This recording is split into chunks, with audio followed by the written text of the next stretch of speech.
Dobro.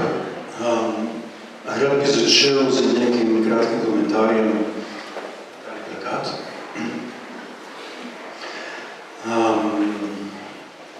Francoski napovedovalec, ki ga nismo slišali, ki se je tudi ustavil ob tem plakatu, določenim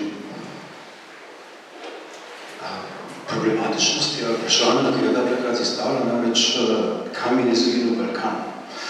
Kako da je cel del Evrope prekrit, kako da vidimo Zahodno Evropo, medtem ko neke jugovzhodne Evrope nekako na tem plakatu ne vidimo. A je to simptom, je to spodrsljaj, da se kaže neko določeno evropsko nezavedno v tem, kaj vidimo in kaj ne, tako ločeno tisto Evropo, ki je dobro vidna in v prvem planu, tiste druge, ki ostane zakrita. In sam bi ta plakat vzel malo za provokacijo, za vprašanje, namreč kje je meja Evrope, kadar govorimo o Evropi, se vse postavlja vprašanje, kje je njena meja in kaj je drugo Evrope. Kaj je tisto proti čemu Evropa nastopa, če se skušamo identificirati kot Evropejci. Konec koncev je splošno naslov teh predavanj ideja o Evropi. In ideja o Evropi zelo hitro postavi ideja o meji Evrope. V 90-ih letih se je šibla ta zgodba. Če pridete na avstrijsko-slovensko mejo, Avstrijci rečejo, evo, tudi je Evropa, tam se začne Balkan. Če pridete v slovensko-hrvaško mejo, se zgodaj ponovi, Slovenci rečejo, evo, tudi tukaj je Evropa, tam se začne Balkan. Kaos, druga kultura, druga neevropska. Če pridete na hrvaško-srpsko mejo, Hrvati rečejo, tu je Evropa, tam se začne Balkan. In isto se ponavlja dokot, ponavlja se, če gremo do skrajnega roba, do ekstremnega Balkana, do skrajnega roba Balkana, pridemo do Grčije, ki je natanko zibelka Evrope in vseh evropskih duhovnih, kulturnih, političnih paradigm. Se pravi, bolj ko napredujemo v to drugo Evrope, bolj nazadnje dospemo do srca Evrope, ki se nahaja na robu tega drugega, balkanskega drugega. In to ne velja samo historično, ampak konec koncev tudi v sedanjih časih, v nedavni grški krizi, se Grčija pojavlja kot določen simptom, namreč simptom po eni strani dolžniške krize, ki je simptom toliko zgrešenih politik, zgrešenih političnih potez Evropske unije. Dalje je simptom zgostitev potem, da se je Evropa v Grčiji konec koncev pojavila Siriza, ki je ponudila neko drugačno idejo, vizijo Evrope, in da je prav v Grčiji ta Siriza, drugačna ideja, drugačna politična ideja Evrope bila poražena, da je morala konec koncev prav ta ista leva alternativa zadnje izvajati, sama prevzeti austerity measures. In v času te grške krize smo imeli ta plakat, ki je bil izvrsten. Dali smo v demokracijo, dali smo v gledališče, dali smo v filozofijo. Now it's payback time. Zdaj je čas, da vrnete dolgoje. To je bil grški plakat, ki nekako zgošča ista paradoks, mislim, celotne grške tradicije, iz katere Evropa izhaja, in tega, kar je Grčija v zadnjem desetletju reprezentirala. In treba je tukaj tako povedati, da je Piketty bil eden najodločnejših kritikov te politike austerity measures in kritičnih sicer podpornikov Sirize. In v tem pomenu ta Grčija, ki tukaj izgine, je neka evropska koincidencija pozitorna. K temu plakatu rečem samo še to, da vprašanje Evrope zmerno postavlja vprašanje, kaj je druga Evrope. Kaj je tisto, kar Evropa izključuje, da bi lahko bila sebe, ne samo izključuje druge, znotraj sebe generira svojo drugo, ki je ta vedno problematična jugovzhodna Evropa. Kaj je tukaj manjka še? Tukaj na tej sliki še manjka cela Italija, Mađarska, da ne govorimo Bolgarija, Romunija, Cipr, Malta, se pravi cela vrsta evropskih držav. Tukaj tej tiskani podobi je stvar malo manj radikalna. In mogoče vseeno, kot glede Tunska filozof, se skličem na začetek grške filozofije, ki se je ta problem takoj pojavil. Sam Tales, ki je bil prvi filozof v 6. stoletju pri nas Štetju, da si ima bogovom med drugim zahvaliti za to, da je bil rojen kot Grk in ne kot barbar. Se pravi, že v samem začetku filozofija, paradigmatska, evropska dejavnost, takoj se je postavil problem drugega, tistega, ki ga je treba izključiti, ki je treba postaviti mejo in ki postavlja pod vprašanje, ob katerem se vse meri ideja evropske univerzalnosti. Dobro, od tega začetnega komentarja bi prešel mogoče vprašanje, kaj me kvalificira za nekoga, ki komentira to Kitijevo predavanje. Na nek očitni način nisem prava oseba, da bi lahko kompetentno komentiral izvajanje Piketija, ki so pač kot vse zelo temeljito podprte izvajanja, ki se nastavlja neko zelo široko vrednost o velikih ekonomskih vzorcih, o daljnoročnih ekonomskih razvojnih tendencah, predvsem kar zadeva neenakost, kar zadeva vire neenakosti, njena zgodovina, njena usoda v prihodnosti. In Toma Piketij, če ste imeli v rokah njegovo knjigo Kapital in 20. stoletja, knjigo res vredno vsega spoštovanja, je mojster teh velikih slik, širokih trendov, nekdo, ki zna ekonomske silnice pogledati v nekem velikem družbenem kontekstu skozi široko geografsko razprostranjenost in skozi neko zelo dolgo zgodovinsko obdobje. In tako kot filozof nisem najbolj prava oseba, čeprav ne maram. Moj prijemek pogosto tujini izgovarjajo kot dolar, tako da nekako po naključju označevalca zgleda kot tisti filozof, ki naša ekonomski tuj, nek filozof, za katerega vidi, že po imenu reprezentira ekonomijo v filozofiji. Skratka, nisem mogoče prava oseba, da bi bil kos njegovim izpeljavami v ekonomski sferi. In te izpeljave se vse naslanjajo zelo natančne podatke in vsi teh podatkov ne morem, nimam kompetenci, da bi preizpraševal.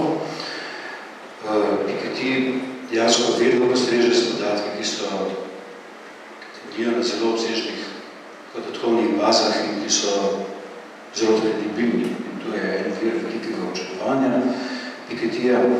Nihče še ni doslej razpolagal za tako širokimi podatkovnimi bazami. In vse te podatke, na katere se opira, tudi zelo širokogrudno daje ves čas na voljo na svoji spletni strani na internetu. In tudi, kadar so podatki nezanesljivi, to nenehno opozarja, tudi kadar giba o verjetnih podatkih, to na to nenehno opozarja.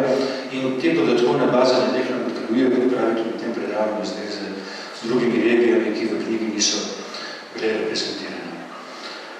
Ampak, dobro, če nazadnje se mi zdi problem sploh ni v tem, da kot filozof ne bi mogel kompetentno se spuščati v področje ekonomije, ki terja neko ekspertno vednost, ampak je nazadnje problem gre v tem, da je že sama razmejitev tega, kaj je ekonomija in kaj je ekspertna vednost na ekonomskem področju, da je sama ta razmejitev problematična in celo se mi zdi eden od zelo velikih problemov današnjega časa. Kje se začne ekonomija? Kako je mogoče ekonomijo razmejiti kot samostojno regijo? Tem, ko je obenem postala tako zelo odločilna in odločujoča sila našega sodobnega habitusa. In tukaj je eno od razlogov za to, da nekatero delo kljub raznim zadržkom zelo cenim, namreč, da se vse skozi zaveda problematičnega statusa ekonomije od področja in od znanosti.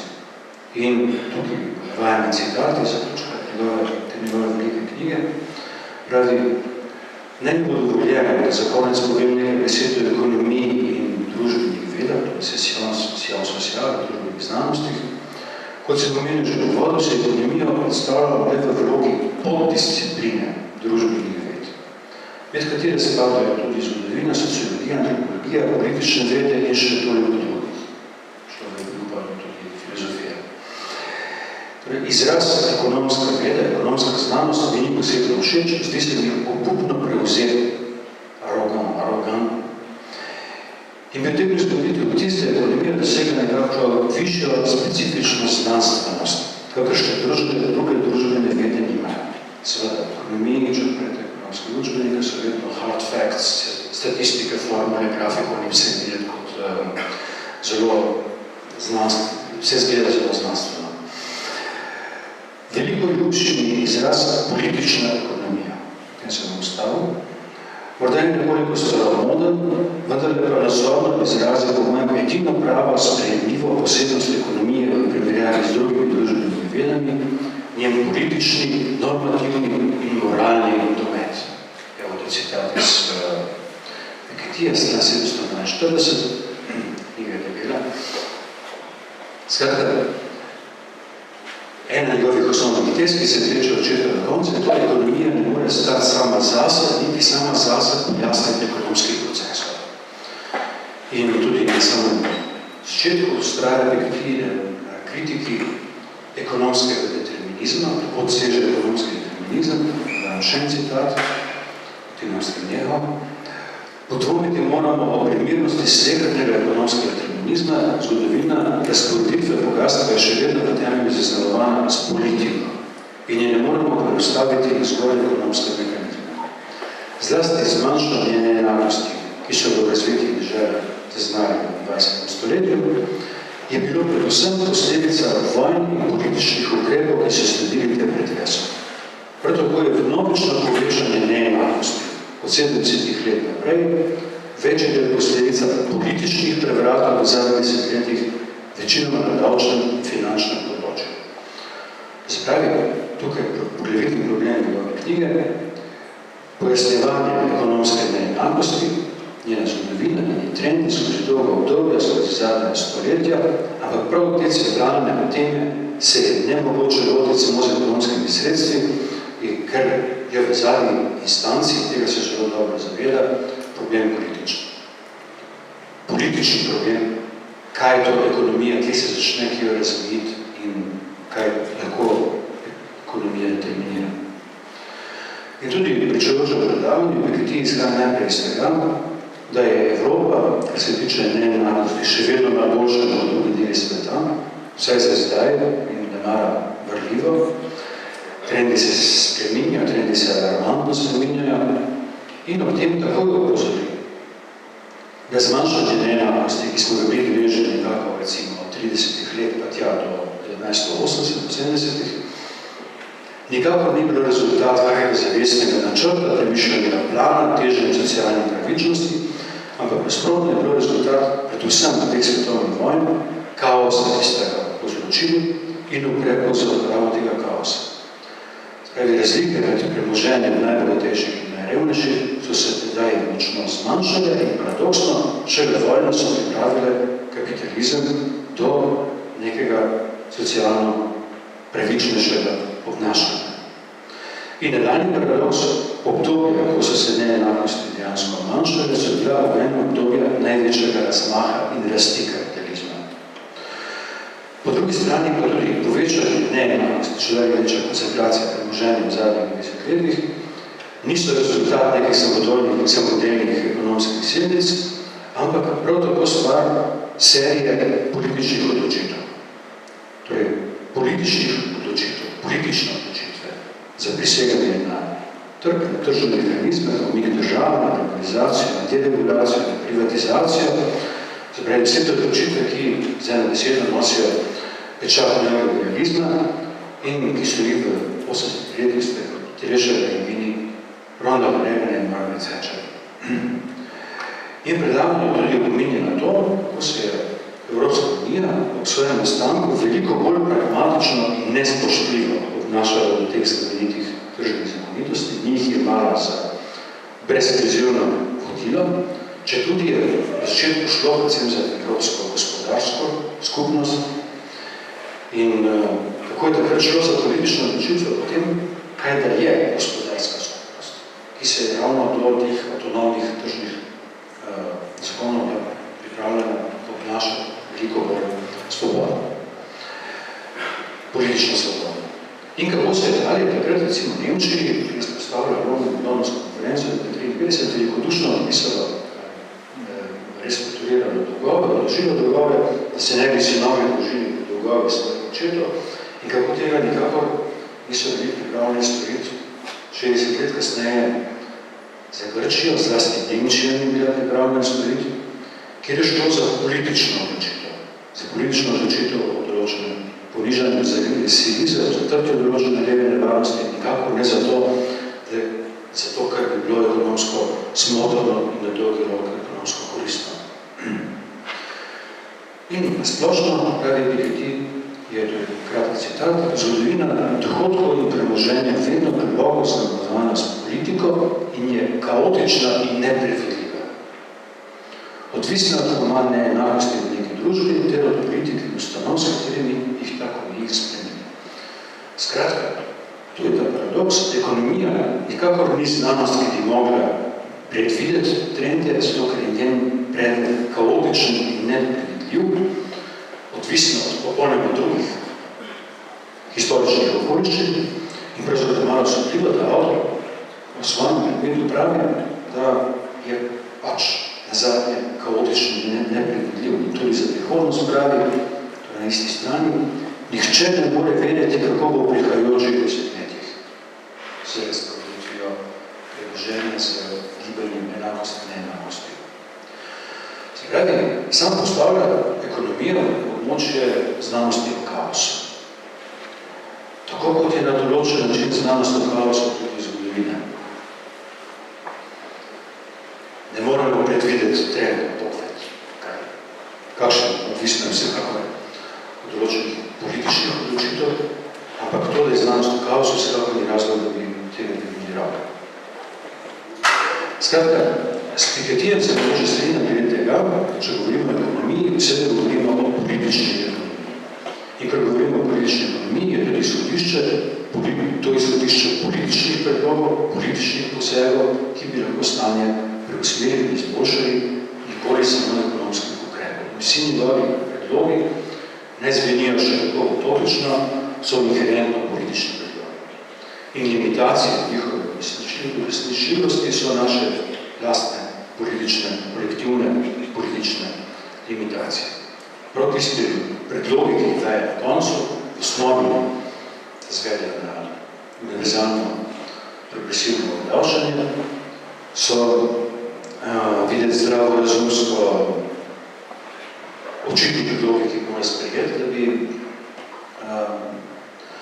nasprotovali katastrofalnim tendencem, ki se kažejo, ampak tukaj se kaže ravno naša lastna politična limitiranost. Zdaj, izraz politična ekonomija. Sam Piketty pravi, je slišal staromono. Uporablja se začetek moderne ekonomije pri Adamu Smithu, pri Davidu Ricardu, in koliko je tedaj pač se ekonomija samodelno obravnavala v sklopu problema dobrega vladanja, v sklopu problema teorije države, v temeljitve zakonodaje in v tem pogledu moralnih vprašanj. Spravi, ekonomija je stopila skupaj z moralom in konec koncev Adam Smith je začel svojo kariero s knjigo The Theory of Moral Sentiments, teorija moralnih čuti, 1759, četrt stoletja pred napisal The Wealth of Nations. In Jean-Jacques Rousseau je bil avtor diskursa v ekonomiji politik, ki je nastal sicer kot gesto, zato veliko nadrojevo izsvetljensko enciklopedijo, in ta svoj razpravo o politični ekonomiji, vso, Je napisal letos je tam, ko je napisal svoj skupiti diskurse v režime Le Fondement d'inégalité parmi les hommes, 1754, razpravo izhodu in temelju neenakosti med ljudmi. In torej ta Piketijeva staromodno zveneča formulacija, ki govori o normativnem, moralnem dometu ekonomije, se lahko nastane nazaj na prav te čase. Pravi, mogoče je postaviti v nek kontekst nadaljevanja razvoja za današnji čas. In tukaj vidim neko dejansko strašno osupljiv simptom njegove knjige, da vse njegovi tako dobili knjigi, 750 strani in več, ki se centralno ukvarja s problemom zgodovine neenakosti, ni niti ene same omembe vsega. Če se je zanest na imensko kazalo. Tistega, ki je bil vir sodobnega političnega razmisleka o izvirih in temeljih neenakosti. Dobro, zdaj moj drugi korak. Če se danes uporabi termin politična ekonomija, potem so to vsekakor delo Karla Marxa, ki je celotno svoj opus postavil pod splošni naslov ne politična ekonomija, temveč kritika politične ekonomije. In to je vsebovano že v naslovu njegovega prvega obsežnega rukopisa Grundrisse, o črti za kritiko politične ekonomije, njegove prve knjige kritike politične ekonomije. In to je podnaslov vseh treh zajetnih knjig Kapitala, namreč kritika politične ekonomije. In tu imamo že v samem nazivu še en zamik. Prvi zamik, ki ga izpostavlja Piketty, vsaka ekonomija je politična ekonomija.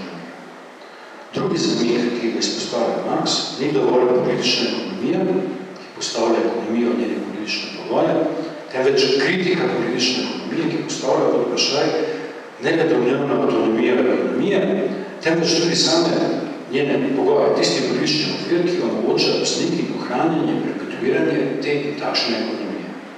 Se pravi, kritika politične ekonomije, v nasprotju s politično ekonomijo, v zadnji instanci meri na odpravo svojega predmeta. Ne ekonomije nasploh, temveč tistih pogojev, znotraj katerih je ekonomija, politična ekonomija, sploh lahko vzniknila kot samostojna veda. Odprava pogojev njenih možnosti, njene avtonomne posebne ekonomske sfere, ki je postala možna in osamosvojena šele s kapitalizmom. Saj prej ekonomija kot taka, sama zase, posebna sfera ni obstajala. To pa je zadnji tisti korak, ki ga Piketty ne mara storiti, k temu se vrnem. Zdaj, status ekonomije kot avtonomne družbene vede, kot dejstvene danosti, kot objekta znanosti, kot samostojne znanosti. Vse to je v modernih časih najbolj flagrantni predmet ideologije. In ne mara najbolj razširjena nična ideologija prav v tem, da vidimo ekonomijo kot samoniklo objektivno silo, ki strukturira našo realnost, nezadržno razprede svoje globalne mreže, ustvarja svoje lastne tržne zakonitosti, ki so edine zakonitosti, ki se ne pokorava. In kdo se te objektivni sili postavlja v robu, hoče zajeziti, analizirati, preusmiriti, da nima najbolj očitnost posega države, je ravno razglašen za ideologa. Namreč nekoga, ki ne mara pustiti proste poti objektivni realni sili in hoče narediti odpustiti. Se pravi, za ideologijo se razglaša vse tisto, kar nasprotuje trdi realnosti ekonomije in jo skuša ukleniti. In prav to je pač moderna ideološka operacija par excellence. Namreč v tem, da se nekaj razglaša kot realnost onkraj vsake ideologije, kot avtonomno, samoniklo, objektivno realnost. In že to ekonomija splošno diskursu služi kot paradigma sodobne ideologije, natanko v tem, da se postavlja kot nekaj docela neideološkega. In ponavadi je tako desna kot leva opcija v nekem polju skupnega konsenza obejnjena kot to objektivno silo, s tem, da eni pa zagovarjajo, da bi bilo boljše misliti prosto pot, manj davkov, manj države, deregulacije in tako naprej, drugi pa, da bi bilo dobro kanalizirati socialno državo, dejatvami in tako naprej. Ampak eni in drugi jo običajno privzemajo ravno kot danost. In morda je eden poglavitnih drugih sodobnih ideoloških zastavkov tam obstaja ekonomija z veliko začetnico. Ekonomija kot določena posledna realnost, zadnja instanca, v primeri, s katero imajo druge realnosti manjšo konsistenco, manjšo težo, manjšo učinkovitost. Primeri, s katero so druge regije, epifenomeni, podaljški od sebe ekonomije. In historična ironija te perspektive je, da ta ideološka postavka zveni kot karikatura, nekoč promovirane marksistične postavke, da namreč prav ekonomija, ekonomska baza v zadnji instanci odločila. Spraviče, da sodobni kapitalizem je to marksistično tezo vzel popolno nazaj, se jo nekako realiziral v njeni karikaturni preobleki. Kot da bi socialistični državi, ki so leta 1989 doživeli svoj konec, prehodni kapitalizem, prišli iz enega režima, ki ne je govoril, da je v zadnji instanci odločilna ekonomija, v drugi režim, ki nam govori, da je v zadnji instanci zares odločilna samo ekonomija. Se pravi, kot da je v zadnjem realno obstoječi socializem, ki je ravno ekonomija vsem se namaral in drugim bil to vzrok za njegov propad, da je realno obstoječi socializem v zadnjem kapitalizem. In brez dvoma, Piketty tu spada seveda levi tabor, njegovi glavni predlogi glede usmeri univerzalne progresivne obdavčitve in tudi univerzalnega temeljnega dohodka. In vsekakor to počne veliko bolj reflektirano, malo naivno kot večina, da nekdo izpostavlja to historično politično posredovanost pogleda vseh ekonomskih dejstev in spriča tega pač njihovo kaotično nepredvidljivost. In spriča tega tudi našo politično zmožnost, da jih sokreiramo, celo našo moralno odgovornost, da moramo to storiti. In na to tudi njegova posebna občutljivost do tega, da na podlagi ekonomskih tokov naturalizirali neenakost, kar je ravno ena poglavitnih lastnosti tehnologije, upravičanje naturalizacije neenakosti. Da bi jo vzeli kot neko samodejno posledico kapitalistične konkurence. In koliko je ekonomija dojeta kot naravna sila, so bile naravne tudi njene posledice. In od velika dragocenost nekaterih teh podkropljenih izvajanj, da je bilo najuspešnejše obdobje razvoja ekonomije prav obdobje zmanjšanja neenakosti. In da bo sedanji trend, če dalje bolj zaostene neenakosti, imel pogubne socialne in nazadnje tudi ekonomske posledice.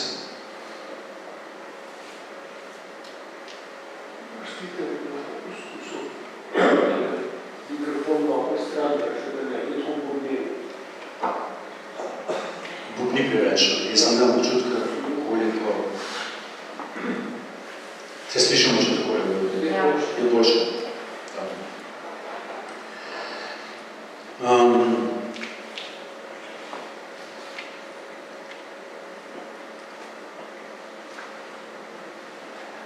Zdaj, Pikettyjevo predavanje nekje centralno opozarja nekatere vse zaskrbljujoče dejstva.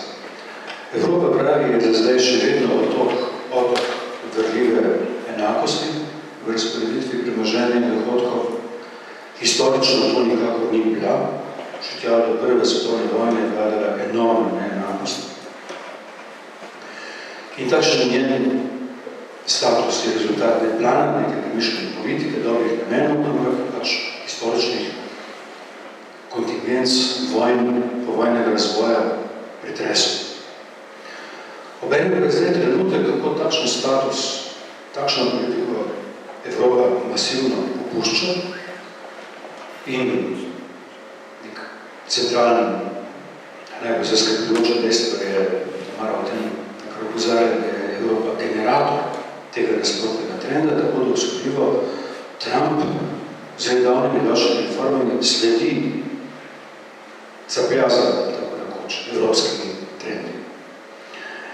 Zdaj, pozitivni predlogi, ki jih daje Piketty, tako nasploh v knjigi, kot tudi tu, se naslanjajo predvsem na davčno politiko, redistribucijo premoženja, redistribucijo dohodkov, na uvedbo možnosti univerzalnega progresivnega obdavčanja, ki bi lahko zajezilo te trende in jih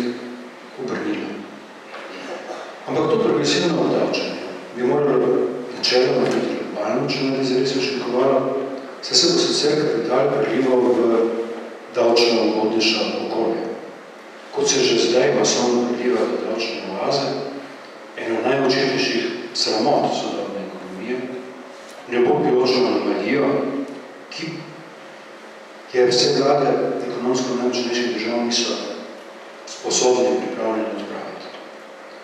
Spremeniti toliko koordinacij v skupni volji, da bi se lotili te tako očitne anomalije glede na osnovne ekonomske pravila, ki povzročajo enormno škodo. In naj pride na dan še toliko panamskih papirjev, dejansko se ne zgodi nič, in ne zgodi se nič, to, ker je očitno so kapitalske interese tako močno prepleteni z državnimi politikami, da onemogočajo preproste in očitne ukrepe in kontrole. Kar zadnje postavlja vprašanje državne suverenosti. In s tem se zadnje ukvarjajo Piketty. Če ni moč zaveziti davčnih oaz kot gorostasnih izjem, mi podlaga odločitev. Kako je potem mogoče pričakovati, da bi mednarodno usklajeno delovanje lahko objavili nekaj takega kot univerzalno, progresivno obdavčitev? Spravi, ukrep, ki je na podlagi Pikettyjeve tako dobro dokumentirane knjige, očitno koristni in nujno potrebni. In Piketty se seveda dobro zaveda utopične narave tega svojega predloga in neznanskih političnih preprek, ki mu stojijo nasproti. In vprašanje tako nazadnje sploh ni, kaj bi bila razumna za vse prevodena, ne samo za ekonomijo, prevodena splošno prevoditev, temveč kakšno politično delovanje bi ne sploh lahko pripeljalo do položaja, v katerem bi lahko kaj takega začeli pojavljati. Spravi, politična ekonomija terja predvsem politiko, ne neko dobro zamišljeno ekonomijo, in če bi sploh prišli do takšnega položaja, potem smo konec koncev že zmagali. Spravi, potem je že ekonomija sekundarno vprašanje. In v pričujočem predavanju Piketty nazadnje dajo nekaj predlogov institucionalnih reform, takšno njegovo politično vizijo lahko objavili znotraj Evropske unije.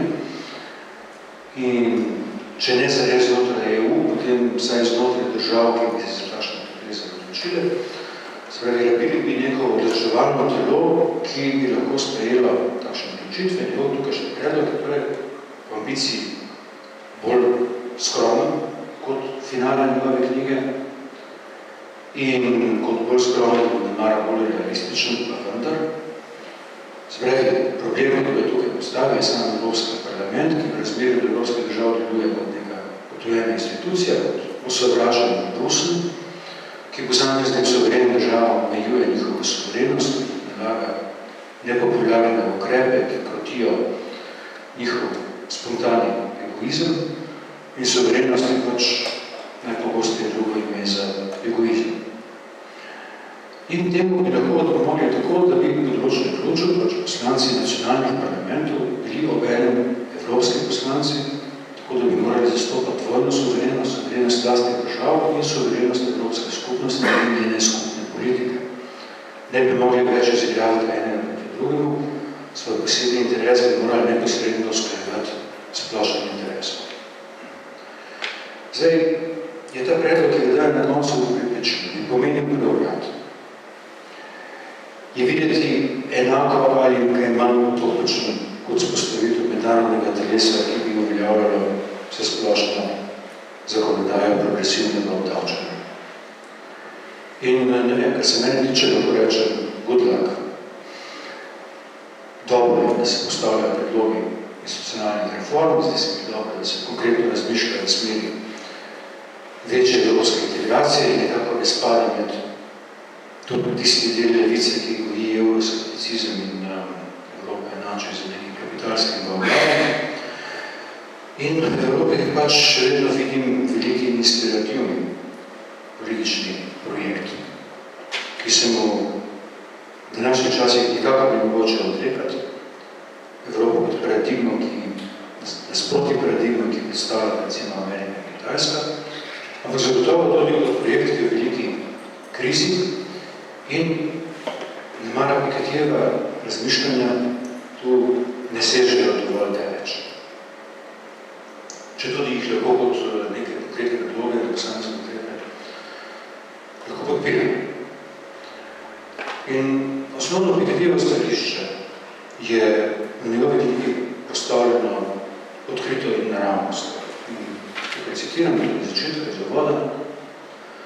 Pravi, spadala generacija, ki je 18 let dopolnila leta 1989, Francija je tudi sledila 200-letnico revolucije, bilo pa je tudi in predvsem leto paca Berlinskega zidu, sodim torej generacijo, ki je odrasla o poslušanju radijskih poročil o padanju komunističnih režimov in ki nikoli ni čutila prav nekakšne naklonjenosti ali nostalgije do teh režimov in sovjetskega vremena. Cepljen sem proti umsko-leni, dogovorno proti kapitalistični retoriki, ki se včasih zdi kratko malo slepa za temeljni zgodovinski poraz komunizma in se prepogosto niti ne potrudi poiskati potrebnih intelektualnih sredstv, da bi jo presegla. Ne zanima me obsojanje neenakosti in kapitalizma kot takega. Gre mi pa zato, da je po svojih srodnih močeh pomagal ugotoviti, katere oblike družbene ureditve, katere ustanove in javne politike bi omogočili resnično in učinkovito vzpostavitev pravične družbe. Konec citata. Torej, sam ne pripadam skupini številnih ljubičev, tudi moji prijatelji, ki so Pikettyja spričal tega in mnogih podobnih stališč pričakali na nož.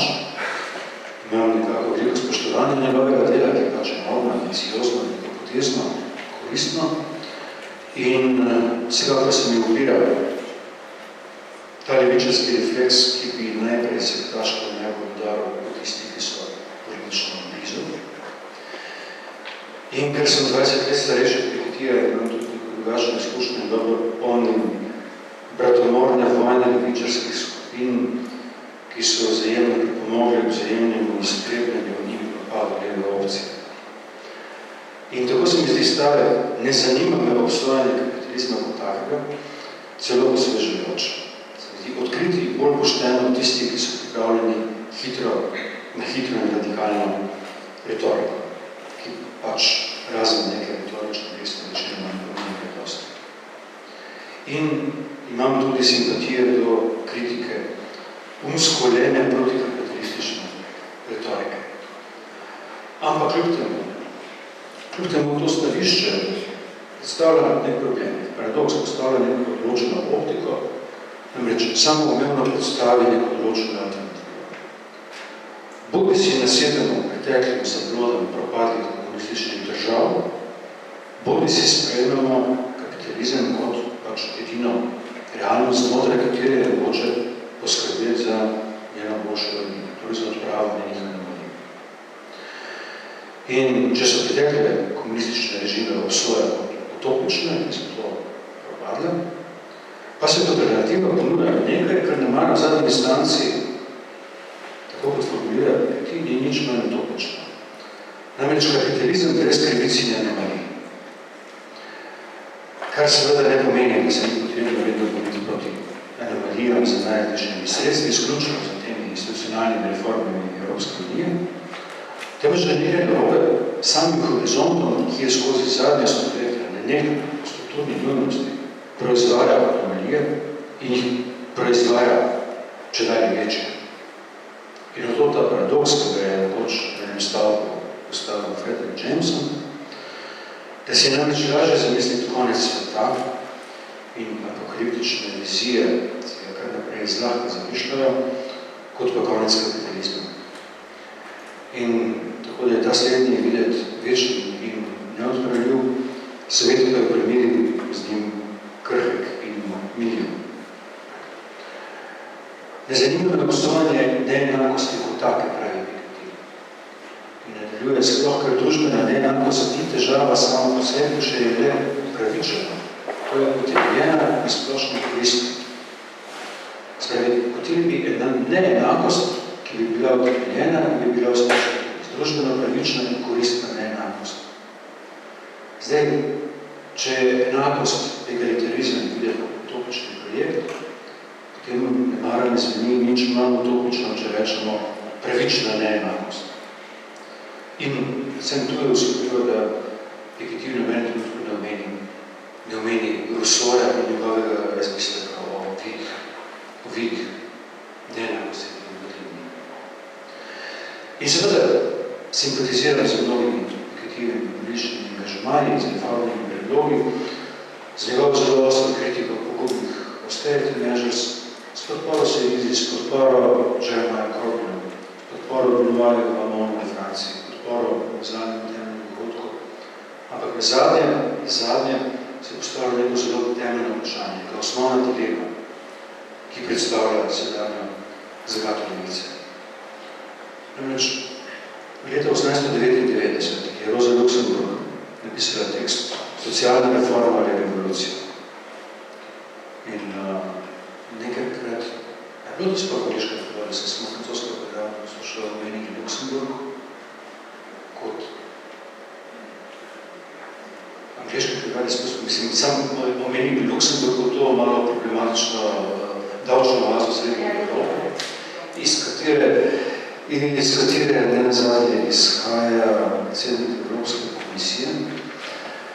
Če že govorimo o pravični družbeni ureditvi, potem je Juncker videti natančno kot anti-Piketty, kot posebej davčna izjema.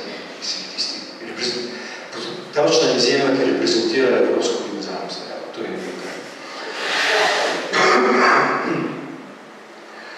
In ta tekst je utelešenje, je že poslan naslov, utelešenje te dileme, namreč kritika Rosa Luxemburg, ki je veljala tedajni socialni demokraciji, ki je bila utelešena drugi internacionalizm, kot so bili Karl Kautsky, Bernstein, spravi tisti politiki, ki je ravno postavila kapitalizem kot okvir, znotraj katerega je mogoče napredovati s postopnimi socialnimi reformami. Si od znotraj prizadevati za njegovo pravičnejšo ureditev, po parlamentarni demokratični poti. In tako nazadnje opustiti sanje o revoluciji in kakšnem zlomu kapitalizma. In zelo z Luxemburg, v tistem tekstu, to je leta 1899, je takšna politika pomenila oportunizem, kratkoročno kompromisarstvo, politično nežitarjenje in na dolgi rok opustitev vseh emancipatornih idealov.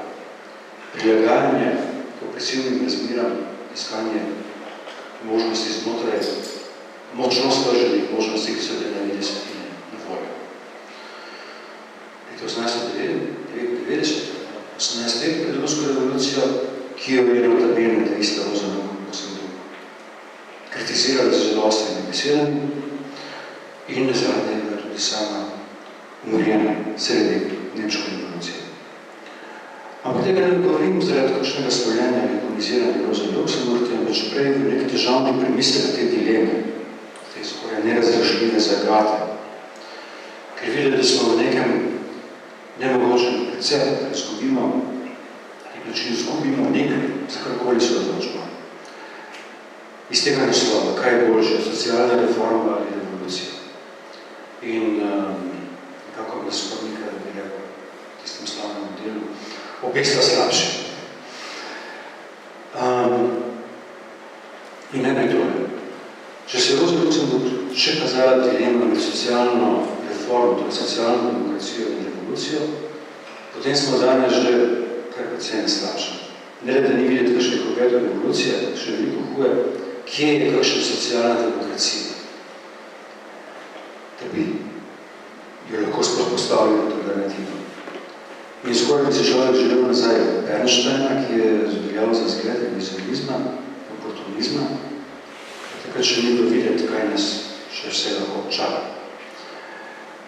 In konec koncev je ta neoliberalna agenda prevladala ne za regijne tečaje v 80-ih letih, ampak tedaj, ko so to agendo v 90-ih letih povzeli Blair, Schroeder in Clinton. Spravi takrat, ko je socialna demokracija vzela za svoje izhodišče določena ekonomska dejstva, določeno videnje trga njegovih zakonitosti, privatizacijo in regulacijo in tako naprej, kot nekaj, kar predstavlja dani okvir, znotraj česar je sploh možno kakšna ne politika, ampak reforma.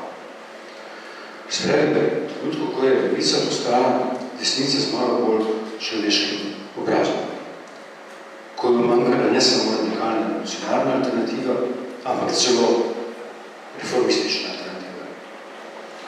In v tem pomenu nas prihodi tako zelo opomni na 70. leta, sem v času, ko je obstajala neka resna socialna demokracija, ki se takrat reprezentira imena kot Willy Brandt, Rudolf Palm, Bruno Kreisky, spravi imena z neko digniteto, tudi so takrat lani letele ostre puščice z leve. In Piketty seveda ne oživlja tega časa svojo knjigo in napisal za 21. stoletje, ampak videti je, kot da bi reprezentiral ne doktrino, temveč neko držo, ki je bila tedaj mogoče centralna in s tem obenem ponovitev pridrže, da je videti, kako daleč na desno se je napolj ves politični prostor. Skratka, videti je, kot bi neka razsvetljena socialdemokratska opcija, ki je reprezentira Piketty, danes bila skoraj da videti revolucionarna. In da v deljenju socialne reforme in revolucije danes že kar prevratniško in sovljivo, če se to zavzame za radikalne socialne reforme, če tudi znotraj kapitalizma. Da pomalo postaja revolucionarna celovna karikaturna stranka zmernega napredka v mejah zakona, ki si je svoj čas izmislil Hašek, tisti Hašek, dobrega vojaka Švejka. Ampak s tem nekako ne želim postaviti pedestal te druge alternative, ki je revolucija. Ker seveda obstoji stara mantra levice, nismo mi samo za neke reforme kompromisarje, nismo mi socialdemokrati, nismo mevže, nismo reve, seveda smo za revolucijo. Pričemer znane revolucionarne retorika pač retorika, ki je še kako prilagojena na neke dane razmere, ki spada kot zaščitni znak nekemu socialnemu statusu. In zato se mi je tako pomembno, da odlog ostave, ki ga večkrat citiram, obveščeni gre takole: Every revolutionary opinion draws part of its strength from the secret conviction that nothing can be changed. Vsako revolucionarno pričanje spira na tiho vero, na tiho prepričanje, da ni mogoče nič se spremeniti. Sprej obstoji določena libidinalna ekonomija govora revoluciji, varno je govoriti o revoluciji, varno je biti radikalni, se v enem vedno nezavedno računamo na to, da se stvari ne bodo zares spremenile, iskrivno prepričanje daje knjige proklamirane radikalne retorike. Kar postavlja vprašanje željo, nezavedne želje, si zares želimo radikalne spremembe ali potihom računamo na to, da itak do tega ne bo pošlo, je varno biti revolucionarno.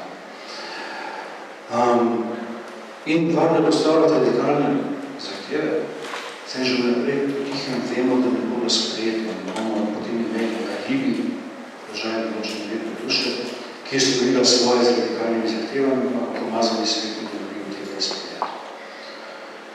In to je določena ekonomija, ki se tako pogosto postavlja na levici, če postavljamo revolucionarno radikalnih zahtev, so naprejšnjim računom zavrnitve.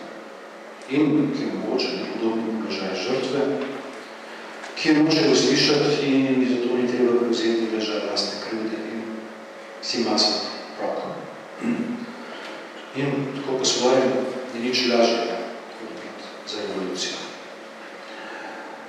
Revolucija nastopi natančno kot nek prazen ekran nekega bodočega mitičnega dogodka, ki bo lahko razrešil sedajni zagato. Neke bodoče globalne katarze. Dotlej so nam roke zvezane in zato bolje, da si jih ne mažemo s kompromisi in reformami. In zato pravim, da se mi zdi poskoje bolj pošteno in Pikettyjevo stališče ne zanima na obsojanje kapitalizma. Če tudi to ne gre brez zagateljnosti. In zdaj še prijemno svojega sklepa za točka iz tega, kaj se nam iz tega? Iz tega najprej sledi v tej literaturi, ki postavlja stoj to projekte Rosenbergskega. Socialna reforma ali revolucija. V tej alternativi ni mogoče neposredno izbrati revolucije. Če neposredno izberemo revolucijo v alternativi, nam ostane prazna alternativa. Nek narcizem izgubljene stvari, varno oddaljena perspektiva. Hvala, da bi dovolj daleč, da smo pred njo navarni in si organiziramo življenje letimo čez žalostni tok sveta, obsujemo prodance, ki jim gre bolje kot nam, in letimo čez razne politične akterje in stranke, od katerih ni nobena dovolj radikalna za naše stremljenje. Se udeležujemo demonstracij, postavljamo nemogoče zahteve. Sprej, to je karikatura določenega tipa levice. Ampak to ne pomeni, da smo preprosto obsojeni na druge alternative, na zastopanje reform, ki, če tudi da neobsežne, naprej pristajajo na obstoječi okvir. In to je premalno, to se mi zdi, da je Piketijeva vendar nezadostnost. In tle bi bilo treba v zadnji instanci zavrniti, preoblikovati sploh tako postavljeno dilemo. Ali na eni strani partikularne reforme, ali zahteva po radikalnem univerzalnem revoluciji, radikalna sprememba. Namreč, s predlaganimi reformami ni narobe to, da so reforme. To je več prej to, da kako načini, na katere ostajajo partikularne. Spravi, da se za sebi ne navezujejo, da se navezujejo dovolj nezares na določeno univerzalno perspektivo. Zvedena perspektivo tega, da so vsi posamezni boji, vendar je opisan kontekst nekega velikega, večjega, globalnega antagonizma, ki se čedalje bolj zaostruje in ki nas določa. In tu je nazadnje težava Piketijevega naprejšnjega sprejemanja kapitalizma in pravne države od edinega možnega nekdanjega okvira, partikularnih bojev za reformo, za radikalno spremembo davčne politike, redistribucije bogatstva, dohodkov, premoženja. Spravi, gre za reforme kot odpravljanje posameznih težav v svetu, ki sicer načeloma že prav urejene. Posamezne težave ne nastopajo kot simptomi tega, da je celota prežeta za nekim zaostrujočim se antagonizmom. Temveč treba odpraviti sicer drastičnih pomanjkljivosti, ki jih je prinesel kaotični razvoj zadnjih desetletij. Kar torej zadnje manjka, je, da v zahtevah v radikalnih reformah, s katerimi se lahko strinjam, če se njihova izvedba zdi včasih bolj utopična kot levičarsko sanjarjenje v revoluciji. Spravi, teh reform, ki so fokusirani partikularne, da kapitalizem v tem zadnje zastopa natančno mesto univerzalnega horizonta, univerzalnega, znotraj katerega vse to. In to načeloma velja za vse partikularne boje, kot je razpršena levica, boje za manjšine, za geje, priseljence, okolje, karkoli. Se pravi, za tak sklep si je mogoče zamisliti neko drugačno univerzalnost od te univerzalnosti. Univerzalnost, ki je drugačna od globalne prevlade določene realnosti, ki je vzeta kot samomena. In konec koncev umetnost politike, kakšno bi si želel, prav v tem, da zna znotraj partikularnih bojev in reform zastopa perspektivo univerzalnosti. In res je, za tiste, ki ste ne mara brali, tukaj prizemam natančno dikcijo iz komunističnega manifesta. Znotraj partikularnih bojev zastopa univerzalnost. Da je ta perspektiva univerzalnosti bistvena deliščina Evrope. Ko se je konec koncev začela filozofija z perspektivo univerzalnosti. In toliko idejo, in vse te ideje delovalo. In kakor ni ideja o zaščiti Evrope pred njenimi drugim, pred njenimi zunanjimi in notranjimi barbari, o obrambi evropske identitete, evropskega načina življenja, posebne evropske substance, temveč vse v sebi nosila idejo univerzalizma in emancipacije. Konec koncev, osnovni idej, na kateri se sklicuje Piketija, tiste ideji enakosti in socialne pravičnosti, izvirate prav iz začetka grške politične filozofije, tisto, kar je njih univerzalnega, pa sega preko historičnega horizonta kapitalizma. Ne se nam zdi še tako nepresegljivo.